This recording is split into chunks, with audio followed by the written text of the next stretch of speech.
দর্শক, কালের আলোর লাইভে আপনাদের স্বাগতম। সাথে আছি আমি সুমাই আক্তার।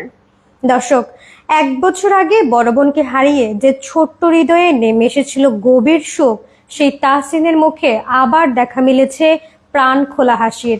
বাংলাদেশ আর্মি স্টেডিয়াম ভবনে মন ফোলানো হাসিতে মন জয় করা কিশোর তাহসিনকে এবার ডেকে নিলেন প্রধানমন্ত্রী তারেক রহমান। স্নেহ ও ভালোবাসায় পাশে দাঁড়িয়ে তার হাতে তুলে দিলেন বিশেষ উপহার। রাজধানীর বাংলাদেশ আর্মি স্টেডিয়ামে গত 27 জুলাই অনুষ্ঠিত নতুন করে স্পোর্টস 2025-26-এর সমাপনী আয়োজনে একটি ছবিতে মুহূর্তে ছড়িয়ে পড়ে সামাজিক মাধ্যমে। হাজারো শিশুর ভিড়ে স্কুল ড্রেস পরা এক কিশোরের প্রধানমন্ত্রী তারেক রহমানের দিকে বাড়িয়ে দেওয়া দুটি হাত আর চোখ মুখে উচ্ছ্বসিত হাসি স্পর্শ করে অসংখ্য মানুষের হৃদয়ে। দর্শক, সেই কিশোরের নাম তাহসিন আব্দুল্লাহ, কিন্তু ছবির হাসির আড়ালে লুকিয়েছিল এক গভীর বেদনার গল্প। 2025 সালের জুলাইয়ে উত্তরার মাইলস্টোন স্কুলে যুদ্ধ বিমান বিধ্বস্ত হওয়ার মর্মান্তিক ঘটনায় তাহসিন হারিয়েছিল তার সবচেয়ে প্রিয় মানুষ বড় বোন তাসনিয়াকে। একই স্কুলে পড়লেও সেদিন তারা ছিল দুটি আলাদা ভবনে।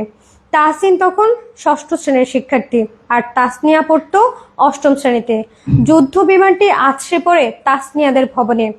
বিকট বিস্ফোরণের শব্দ শুনে ছোট্ট তাসিন দৌড়ে যায় বড় বোনকে খুঁজতে। কারো কাছ থেকে শুনেছিল স্যালাইন ও পানির প্রয়োজন। বড় বোনের জন্য ছোট্ট 2 হাতে স্যালাইন ও পানির বোতল নিয়ে দাঁড়িয়েছিল তাসিন। কিন্তু সেই অপেক্ষার আর অবসান হয়নি। দর্শক, পরিবারের ভাষ্য অনুযায়ী সেই দুর্ঘটনার পর বদলে যায় তাসিন। এক হিলিং স্টেশনে সে কাগজে লিখেছিল, আমার অনেক কষ্ট, আমি আমার প্রিয় বোনকে হারিয়ে ফেলেছি। সে মারা গেছে, ওকে আমি অনেক অনেক মিস করি, ও আমার বেস্ট ফ্রেন্ড। বোনকে হারানোর পর থেকে তাহসিনের মুখে আগের মতো প্রাণখোলা হাসি আর দেখা যেত না। কিন্তু গত 27 জুলাই বাংলাদেশ আর্মি স্টেডিয়ামের অনুষ্ঠানে যেন দেখা মিলল অন্য এক তাহসিনের। প্রধানমন্ত্রী তারেক রহমান যখন মাঠ প্রদক্ষিণ করছিলেন, তখন তার কাছাকাছি আসার মুহূর্তে আনন্দে উচ্ছ্বসিত হয়ে ওঠে শিশুটি। সেই নির্মল হাসি আর উচ্ছ্বাস ক্যামেরাবন্দী হয়। পরে ছবিটি সামাজিক মাধ্যমে ছড়িয়ে পড়ে এবং অসংখ্য মানুষ তাহসিনের হাসির সঙ্গে নিজেদের অনুভূতি মিলিয়ে নেন। পরবর্তীতে প্রধানমন্ত্রী তারেক রহমান জানতে পারেন, ছবির সেই হাসি মাখা মুখটির পেছনে রয়েছে এক হৃদয় বিদারক পারিবারিক ইতিহাস। বিষয়টি জানার পর তিনি তার অতিরিক্ত প্রেস সচিব আতিকুর রহমান রুমনকে তাহসিন ও তার পরিবারের খোঁজ খবর নেওয়ার নির্দেশ দেন। দর্শক, এই ধারাবাহিকতায় আজ বুধবার 29 জুলাই বাবা নাজমুল হককে নিয়ে প্রধানমন্ত্রী তারেক রহমানের সঙ্গে সৌজন্যে সাক্ষাৎ করেন তাহসিন। বর্তমানে সে 7ম শ্রেণীতে পড়ছে। পরিবারে তার নার্সারিতে পড়ুয়া আরও একটি ছোট্ট বোন রয়েছে। সাক্ষাৎকালে প্রধানমন্ত্রী তাহসিনের পড়াশোনার খোঁজখবর নেন এবং বড় হয়ে কি হতে চায় তা জানতে চান।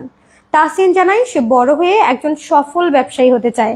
এছাড়া এমন কিছু করতে চায় যার মাধ্যমে মানুষের উপকার হবে এবং যার প্রতি মানুষ আকৃষ্ট হবে। প্রধানমন্ত্রী তার এমন স্বপ্নের প্রশংসা করেন। তিনি মনোযোগ দিয়ে লেখাপড়া, নিয়মিত খেলাধুলা এবং নিজের স্বপ্ন বাস্তবায়নে নিষ্ঠার সঙ্গে কাজ করে যাওয়ার পরামর্শ দেন। আলাপচারিতায় তাহসিন জানায় তার সবচেয়ে প্রিয় খেলা ফুটবল। প্রধানমন্ত্রী নিজের স্বাক্ষর করা একটি ফুটবল সহ বিশেষ উপহার তুলে দেন তাহসিনের হাতে। সাক্ষাৎ শেষে উচ্ছ্বসিত তাহসিন জানায়, প্রধানমন্ত্রীর সঙ্গে আবারও দেখা করতে পেরে সে খুবই আনন্দ। এমন একটি সুযোগ পাবে সে কল্পনাও করেনি। পুরো বিষয়টি তার কাছে ছিল একেবারে সারপ্রাইজ। সে বলে, স্কুলে গিয়ে বন্ধুদের কাছে প্রধানমন্ত্রীর সঙ্গে দেখা হওয়ার গল্প শোনানোর জন্য সে অধীর আগ্রহে অপেক্ষা করছে। তাহসিন জানায়, প্রধানমন্ত্রী তার সঙ্গে একেবারে পরিবারের একজনের মতো কথা বলেছেন, তাই তার মোটেও নার্ভাস লাগেনি।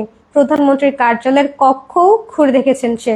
সেখানে রাখা গাড়ি ও জাহাজের রেপ্লিকা তাকে মুগ্ধ করেছে বলেও জানায় তাহসিন। বাবার মোবাইল ফোন দিয়ে সেলফিও তুলেছে সে। মাইলস্টোন যুদ্ধবিমান দুর্ঘটনায় সন্তান হারানো তাহসিনের বাবার প্রতি গভীর সমবেদনা ও সহমর্মিতা প্রকাশ করেন প্রধানমন্ত্রী তারেক রহমান। দর্শক, এতক্ষণ আমাদের সাথে থাকার জন্য ধন্যবাদ।